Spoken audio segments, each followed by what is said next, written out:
In this video, let me show you why and when you should use DSR in your Mercedes GLB, and let me show you how to easily enable this feature. So if you are going downhill on a steep or slippery slope, you need to use DSR, so the downhill speed regulation.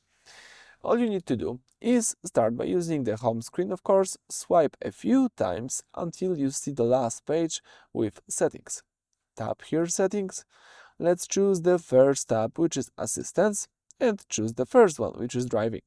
Here you can enable the following feature, downhill speed regulation DSR. So let me tap enable this feature. As you can see, the following icon pops up.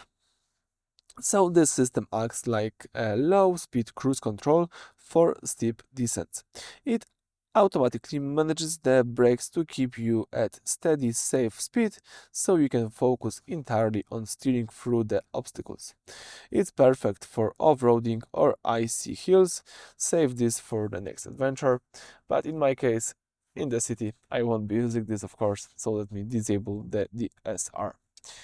So that's it for this video. Thank you for watching. Please subscribe to our channel and leave thumbs up.